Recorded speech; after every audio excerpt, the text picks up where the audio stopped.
नमस्कार दर्शक बंधु मु ज्योतिर्विद दीपक सेदाजी आपण मानकु मोर भाग्यचक्र चैनल को स्वागत करुच्ची।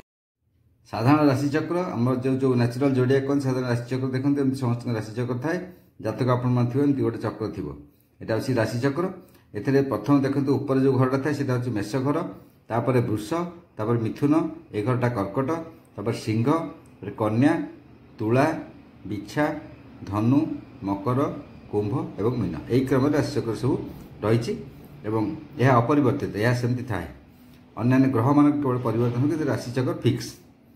तेणु एठी आम कर्कट राशि कथा वर्णना करूँ। कर्कट राशि जगह आम एक देचे कहीं से कर्कट राशि कौ पोजिशन कौ ग्रह मान रही देखापी आम कर्कट राशि क्षेत्र एक बोली देचु। बर्तमान जब देखा तेणु अष्टम स्थान कुंभ स्थान में शनि अवस्थान करछंती। तेणु कर्कट राशि प्रति ताहा अष्टमस्थ बा कंटक शनि होउछंती। शनिंकर जिते प्रकार अशुभ अवस्थान अच्छी सबुठ अष्टम स्थान कंटक शनि सबुठ कष्टप्रद। तेणु ये जो 2.5 वर्ष काल कर्कट राशि व्यक्ति मैंने अष्टम शनि दुख कष्ट भोग कर आसुँच, जहाँकि मार्च 29 तारिख में कंटक मुक्त हे। शनि एठार गोचर भ्रमण में मार्च 29 में मीन राशि को प्रवेश कले कंटक मुक्त हे। तेणु शनि कंटक थी बेले जो सब अशुभ फल देता तार से मुक्ति पाइबे और किभली व्यक्ति कौन कौन अशुभ फल दे से सब विषय वर्णना कराई। आहरी मध्य देखो बृहस्पति एठार अच्छा कर्कट स्थान कर्कट राशि एकादश स्थान में एकादश बृहस्पति शुभ अटंती, किंतु मे 15 मे पर द्वादश को आसिले शुभत्व से रहा। तेणु एकादश बृहस्पति जो अच्छा मे 15 तार कौन शुभ शुभत्व रोचे और कंटक मुक्त गला पर कि शुभ फल पाइबे कौन अशुभ फल पाते कौन कौन पाइबे से सब संबंध में भिडियो आम वर्णना करुचे आप जान रखु। तो मझे जो दिखाई 7, 8, 9 बाई 4 ऊपर जो आप राशिचक्र छवि देखिए आपंकर केते बाय केते संख्या लिखाई थे। ऊपर संख्याटी नक्षत्र संख्या नक्षत्र क्रम संख्या और तलटी राशि क्रम संख्या थाए। राशि क्रम संख्या 4 रही कर्कट राशि क्रम संख्या 1, 2, 3, 4 देखो 4 हूँ कर्कट राशि क्रम संख्या रही। 7, 8, 9 तीनोटी है नक्षत्र। जो 7, 8, 9 कहले हम पुनर्वसु, पुष्या और अश्लेषा ये तीनोटी नक्षत्र कर्कट राशि अच्छी। तेज समुदाय कर्कट राशि संबंध में आम आसतु आलोचना करेंगे कौन शुभ रही बृहस्पति एवं कौन कौन अशुभत्व भोग होता 2.5 वर्ष धरी शनि कंटक गला कौन शुभत्व प्राप्त से संबंध आसतु आलोचना करिया।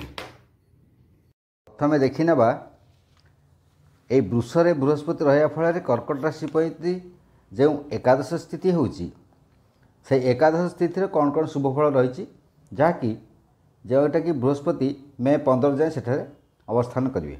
तो एकादश बृहस्पति शुभंकर बोली आप जानते। एकादश बृहस्पति दृष्टि बहुत शुभ एवं एकादश जो स्थिति से तार मध्य शुभप्रद होता है। एकादश समस्त ग्रह शुभप्रद होती हैं। तेणु बृहस्पति होती जिते शुभ ग्रह होती समस्त अधिक शुभप्रद सर्वाधिक शुभप्रद होती बृहस्पति। तेणु बृहस्पति दृष्टि है सब शुभ कि एकादश स्थिति समस्त ग्रह शुभ फल देते हैं। एकादश स्थिति शुभ ता फल कौन कौन शुभ फल कर्कट राशि प्रति रही आम देखा। जदि बृहस्पति सेटा वृष रोचे तेबे कर्कट राशि कौ कौ कर्कट राशि जो को दृष्टि रहा पंचम को दृष्टि रहा सप्तम को दृष्टि रहा। एकादश स्थिति हेतु एकादश शुभ फल प्राप्त करेंगे। तेबे तृतीय को दृष्टि रहा द्वारा आप भाई भौणी संपर्क में मधुरता आसो। चाकर पूजारी कर्मचारी मान जो रोचती सहित आप संपर्क निबिड़ हो एवं प्रतिवेशी मान सहित आप संपर्क में नूतनत्व आसो एवं नूतन संपर्क जो मैंने अच्छा नूतन संपर्क जो मैंने अच्छा सहित आप रिलेसन भल हम क्लोजनेस बढ़ और चतुरता आप प्रकाश पाइब। लेखालेखी जो करुवे आप लेखालेखी कर लेखालेखी गुड़िक आप परिप्रकाश हो और से अधिक ध्यान देवे जहाँकि प्रशंसित हो। निकट यात्रा करेंगे और यात्रा आनंदित हेबे। जोगाजोग सबू आपणकर जो कटि जाता से जोगाजोग गुड़िक पुणी पुनःस्थापित हो। शारीरिक शक्ति वृद्धि प्राप्त हो। कंठस्वर में परिवर्तन आसो और जहाँ उद्यम कर उद्यम सफल काम हे। उत्साह वृद्धि पाइब। संगीत गीत यू प्रति आपणकर रुचि वृद्धि हो एवं कौन सी भल व्यक्तिंकर आपणकर निर्देश बा उपदेश ग्रहण करेंगे जहाँकि आप जीवन मोड़ को गतिपथ को परिवर्तित कर दे पारे। चाकरी लाभ प्राप्त हे। भूमिगत लाभ किसी प्राप्त हम और अलंकार आभूषण यह सब प्राप्त करेंगे।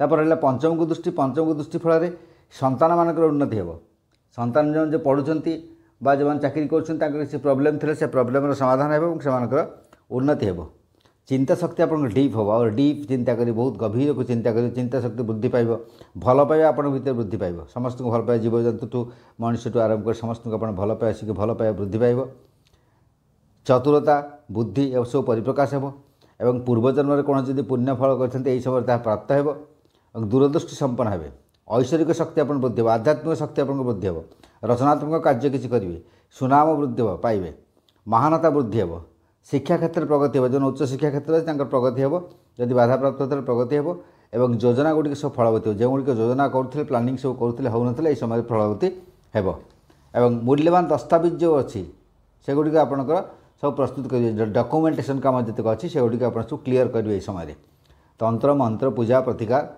यह प्रति आपंकर रुचि वृद्धि हो तापर देला दृष्टि रहा सप्तम को कर्कट से सप्तम प्रति दृष्टि रहा तेणु बह दाम्पत्य यू क्षेत्र जो असुविधा था से गुड़िक दूरीभूत हो जार बह लगी बारंबार भग्न होता फाइनालाइज हो पारा से प्रस्ताव फाइनालाइज हो दाम्पत्य सुख वृद्धि हो दंपति भितर किसी कलह बद थे तार समाधान हो तापर चुक्तिपत्र जो कहली चुक्तिपत्र जो अच्छी आपंकर एग्रीमेंट फेग्रेंट सोसी ये सब कार्य भल भाव संपन्न हो अंशीदार हेतु आप लाभ प्राप्त हो जो व्यवसाय कर अंशीदार हेतु लाभ प्राप्त करेंगे और खुशी हे वैवाहिक सुख वृद्धि पाइब और निकट यात्रा करेंगे फैमिली सह जोटि आपंकर खुशी हम आनंद लाभ करेंगे आप जब बद विशृंखला थी से सब समाधान हो व्यवसाय उन्नति हो प्रतिपत्ति क्षमता आपंकर वृद्धि प्राप्त हो भूसंपद प्राप्त हो पालित संतान जदि कई था पालित संतान जो आप उपकृत हो संतान उन्नति हो यात्रा रे सफल काम हे जोटा कौन कम जाऊँच सफलता सहकार कम कर फेरबे जतक द्वंद्व समस्या थिला से सब समाधान हो आपन कामना जहाँ थिला बासना थिला से सब पूर्ति हो गुप्त संपर्क जदि कि है गुप्त संपर्क आपंकर वृद्धि प्राप्त हो संपर्क में मधुरता देखादेव एवं द्वितीय स्त्री जहाँ थी द्वितीय स्त्री संतान मानकर आपंकर उन्नति हो जो मैंने विरोधी थे शत्रु थे से सरेंडर करेंगे यही समय गला इत गला मे 15 पर्यंत अच्छी जो बृहस्पति आप वृषर अच्छी एकादश हूँ कर्कट प्रति से शुभ फल बृहस्पति किंतु एसब सत्वे एसब ठीक भाव प्राप्त हो जेहेतु शनि अष्टमस्थ हो कंटक रही अष्टम स्थान कंटक स्थान कंटक शनि अवस्थान कले सबुठ दुख फल दे था सबुठ कष्ट फल दे था सेगुड़ी आप मुक्त भाग जाऊँगी जिते आपंकर मार्च 29 पर शनि कौन कर सेठू जाऊँ भारी मीन को कुंभरे बर्तमान अच्छा जोटा कि कर्कट राशि अष्टमस्थ हो अष्टम मान कंटक शनि अच्छी कंटक शनि से चलज से कंटक आप कम से कम मुक्त हे सद्य शनि जो कंटक अवस्था से कंटक अवस्था प्राप्त मुक्त हे जोटा कि बहुत कष्टप्रद तेज कंटक अवस्था कौन कौन आप असुविधा थी से गुड़ी देखिए से गुड़ी कौन कौन मुक्त हे कमी आम जापर कंटक कौन थी कंटक थी फल चक्षु रे प्रॉब्लम दृष्टिशक्ति क्षीणता दृष्टिशक्ति कौन प्रोब्लेम थी नख रोग दंत रोग नाकरे कौन रोग जीभर कौन रोग मुहर कौन रोग आंठू मेरुदंड ग्रंथि यह सब जन रोग यंत्रणा आप वृद्धि प्राप्त था से आप उपशम क्रम क्रम हो ये मार्च 29 पर जो आप चलजे नवम स्थान को मानसिक अस्थिरता आप मुक्त हे पूर्व बहुत मानसिक अस्थिरता से समय आपंकर थिला एवं मानसिक अस्थिरता बहुत बहुत रोचे ये जो 2.5 वर्ष गत 2.5 वर्ष गला शनि कंटक आपंकर बहुत असुविधा करदे ये सब कौन कौन असुविधा करदे मुझे कहूँ से सब को आपंकर मार्च 29 पर आप पार हो कंटक शनि चलीगले मानसिक अस्थिरता मुक्ति पाइबे पारिवारिक सुख वृद्धि हे परिवार भीतर किसी दुख थी सुख लाभ हे खाद्य तथा भोजन में आप तृप्ति आसो से गुड़ी आप तृप्ति आसूला जो प्रकार खाद्य खाई आप मन तृप्ति होना और रुचिकर खाद्य पाऊन एवं रुचिकर खाद्य पाइबे निजर प्रतिष्ठा प्रतिपत्ति ह्रास हो जाता ये सब 2.5 वर्ष गत 2.5 वर्ष गला ये 2.5 वर्ष भर यू आप क्षयक्षति हो जाए से गुड़ी पुनः आप वृद्धि प्राप्त हो पुनः संस्थापित हो ऐश्वरिक चिंता और चेतनार ह्रास हो जाता ऐश्वरिक चिंता आध्यात्मिक चिंता ये सब आप निवृत्त रही विभिन्न प्रकार वैषयिक चिंताधारा आप भर पशि जाता से गुड़ी ह्रास हो सत्य पथर आप परिचालित होगा चेष्टा करेंगे शिक्षार प्रगति जो बाधा होता जो उच्च शिक्षा प्रगति किसी ना कि बाधा प्रतिबंधक आसूला से सब दूरीकरण हो शत्रु मैंने पराजित हे आत्मसमर्पण आप करेंगे संपद वृद्धि हे व्यवसाय वृद्धि हे और निजस्व उपार्जित धन ନିଜସ୍ୱ ଯେଉଁ କାର୍ଯ୍ୟ କରୁଥିଲେ ସେ ଧନ ଆପଣଙ୍କର ସନ୍ତୋଷଜନକ ଆୟ ହେଉନଥିଲା, ସନ୍ତୋଷଜନକ ଆୟ ହେବ। ତାପରେ ରହିଲା ଆପଣଙ୍କ ସନ୍ତାନ ଜନିତ ସମସ୍ୟା ଯଦି କିଛି ଥିଲା, ବିଦ୍ୟାରେ ହେଉ ବା ଯେକୌଣସି କ୍ଷେତ୍ର, ଶରୀର କ୍ଷେତ୍ରରେ ଯେକୌଣସି ସମସ୍ୟା ଥିଲା ସେ ସମସ୍ୟାର ସମାଧାନ ହେବ। ଏବଂ ଗର୍ଭ ସମ୍ବନ୍ଧରେ ଯାହାର ସମାଧାନ ଅଛି, ଗର୍ଭାଧାନ ଏସବୁ ସମ୍ବନ୍ଧ ସମାଧାନ, ପ୍ରୋଜେନି ସମ୍ବନ୍ଧିତ ଯାହାର କିଛି ସମାଧାନ ମାନେ ଅସୁବିଧା ରହିଛି, ସମସ୍ୟା ରହିଛି, ସେସବୁର ସମସ୍ୟାର ମଧ୍ୟ ସମାଧାନ ହେବ। ବିଚଳିତ ଭାବନା ଶକ୍ତି, ଆପଣଙ୍କର ଭାବନା ଶକ୍ତି ବିଚଳିତ ହୋଇଥିଲା, ସ୍ଥିର ଭାବନା ଶକ୍ତି ନଥିଲା, ସେସବୁରେ ସ୍ଥିରତା ଆସିବ। ଡିପ୍ ଥିଙ୍କିଂ ଆସିବ, ଗଭୀରତା ଆସିବ ଭାବନାରେ। ପ୍ରେମଜନିତ ସମସ୍ୟାର ସମାଧାନ ହେବ। ପ୍ରେମଜନିତ କିଛି ଗୋଟେ ଆଫେୟାର୍ସ ଭିତରେ କିଛି ସମସ୍ୟା ଥାଏ, ଗଣ୍ଡଗୋଳିଆ ଥାଏ, ସେସବୁ ମଧ୍ୟ ସମାଧାନ ହୋଇଯିବ।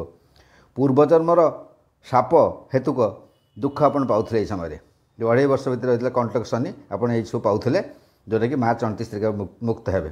ପୂର୍ବଜନ୍ମରେ ଯେଉଁ ସାପ ବା କିଛି କରୁଥିବେ, ଆପଣ ପାପ କରିଥିବେ, ତାର ଯେଉଁ ସାପ ପାଇଥିବେ ତାର କଷ୍ଟ ଯନ୍ତ୍ରଣା ଏବେ ପାଉଥିଲେ, କଣ୍ଟକରେ ପାଆନ୍ତି ଲୋକ। ଦୂରଦୃଷ୍ଟିର ଅଭାବ ଥିଲା, ସେସବୁ ଦୂର ହେବ। ରଚନାତ୍ମକ ସୃଷ୍ଟି ଆପଣ କରିବେ। ଉଚ୍ଚତର ଅଧ୍ୟୟନ କ୍ଷେତ୍ରରେ ଆଗ୍ରହ ବୃଦ୍ଧି ହେବ।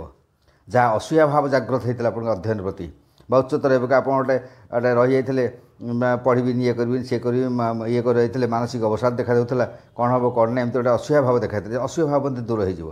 ଆଧ୍ୟାତ୍ମିକ ପ୍ରତି ଆପଣଙ୍କର ଆଗ୍ରହ ବୃଦ୍ଧି ହେବ। ପିତାଙ୍କର ଶରୀର ସ୍ୱାସ୍ଥ୍ୟଗତ ନେଇ ସମସ୍ୟା ନେଇ ଯଦି ଆପଣ ଚିନ୍ତିତ ଥିଲେ, ପୂର୍ବରୁ ବିବ୍ରତ ଥିଲେ, ତାହା ଦୂର ହେବ। ରାଜକୀୟ ବ୍ୟକ୍ତିଙ୍କ ସାନ୍ନିଧ୍ୟ ଲାଭ କରିବେ, ବଡ଼ ବଡ଼ ଲୋକ ସହିତ ବସା ଉଠା କରିବେ, ତାଙ୍କର ସାନ୍ନିଧ୍ୟ ଲାଭ କରିବେ, ତେଣୁ ଆପଣଙ୍କୁ ସୁଖ ଲାଗିବ, ଖୁସି ଲାଗିବ, ଆପଣ ଉଦ୍ୟମରେ ଆଗେଇ ଯିବେ। ଆହୁରି ଦୂରରୁ କିଛି ଖୁସି ଖବର ପାଇବେ। ଦୂରରେ ଯେଉଁ ସମ୍ପର୍କୀୟ ଅଛନ୍ତି ବା ସନ୍ତାନମାନେ ଅଛନ୍ତି, କେହି ଆପଣଙ୍କର ଥିଲା, ତାଙ୍କର କିଛି ଖବର ପାଇନଥିଲେ, ତାଙ୍କୁ ଖୁସି ଖବର ଆପଣ ପାଇବେ, ଯେଉଁଟାକି ଆପଣ ଆନନ୍ଦିତ ହେବେ। ପୋଷ୍ୟପୁତ୍ର ଗ୍ରହଣ କରିବେ। ଯେଉଁମାନେ ପୋଷ୍ୟପୁତ୍ର ଗ୍ରହଣ କରିଛନ୍ତି, ଏହି ସମୟରେ ପୋଷ୍ୟପୁତ୍ର ଗ୍ରହଣ କରିବେ। ସଫଳତା ଲାଭ ହେବ। ପ୍ରତ୍ୟେକ କ୍ଷେତ୍ରରେ ଲକ୍ଷ୍ୟସ୍ଥଳରେ ପହଞ୍ଚିବେ। ଯାହା ଲକ୍ଷ୍ୟ କରୁଥିଲେ ଲକ୍ଷ୍ୟସ୍ଥଳରେ ପହଞ୍ଚି ପାରୁନଥିଲେ, ଏହି ସମୟରେ ଲକ୍ଷ୍ୟସ୍ଥଳରେ ପହଞ୍ଚିବେ। ସ୍ୱାଭିମାନ ବୃଦ୍ଧି ହେବ, ଯଶ ଖ୍ୟାତି ବୃଦ୍ଧିପ୍ରାପ୍ତ ହେବ। ତେଣୁ ମୁଁ କହିଲି ଯେ ମେ 15 ପର୍ଯ୍ୟନ୍ତ ଯେଉଁ ବୃହସ୍ପତି ରହିଛି ବୃଷରେ, ତାପରେ ମିଥୁନକୁ ଚାଲିଯିବେ। ବୃହସ୍ପତି ଯେଉଁ ବୃଷରେ ରହିଛି ଆପଣଙ୍କ ପ୍ରତି କର୍କଟ ରାଶି ପ୍ରତି ଏକାଦଶ ବୃହସ୍ପତି, ତାର କ'ଣ ଶୁଭ ଫଳ କହିଲି, କିନ୍ତୁ ଶୁଭ ଫଳକୁ ଠିକ୍ ପ୍ରାପ୍ତ ହେଉନଥିଲା, ଯେହେତୁ ଶନି କଣ୍ଟକରେ ଅବସ୍ଥାନ କରିଛନ୍ତି। ଶନି କଣ୍ଟକରେ ଅବସ୍ଥାନ କରିବା ଫଳରେ 2.5 ବର୍ଷ କାଳ ବହୁତ ଦୁଃଖ କଷ୍ଟ ହୋଇଥିଲା। କ'ଣ କ'ଣ ଦୁଃଖ କଷ୍ଟ ହୋଇଥିଲା ବର୍ଣ୍ଣନା କଲି, ଏବଂ ସେଗୁଡ଼ିକ ଆପଣ ମୁକ୍ତ ହେବେ ନିଶ୍ଚୟ। କଣ୍ଟକ ଯେତେବେଳେ ଶନି ଚାଲିଯିବ, ତେଣୁ ଏତକ ଶୁଭଫଳ ବା ଭଗବାନଙ୍କ ଆଶୀର୍ବାଦ ଆସୁଛି କର୍କଟ ଉପରେ। କମ୍ ସେ କମ୍ ବେଶୀ ଭଲ ଫଳ ନ ପାଇଲେ ମଧ୍ୟ, ଯେହେତୁ ମେ 15 ଯାଏଁ ରହୁଛି ବୃହସ୍ପତି, ତାପରେ ପୁଣି ଦ୍ୱାଦଶ ହେଇଥିବେ, ତେଣୁ ଏକାଦଶ ବୃହସ୍ପତି ଯେଉଁ ଶୁଭଫଳ ଆଉ ମିଳିବାର ନାହିଁ। କିନ୍ତୁ କଣ୍ଟକ ଶନିର ଯେଉଁ ଯନ୍ତ୍ରଣା, ସେ ଯନ୍ତ୍ରଣା କମ୍ ସେ କମ୍ ମୁକ୍ତ ହେବେ।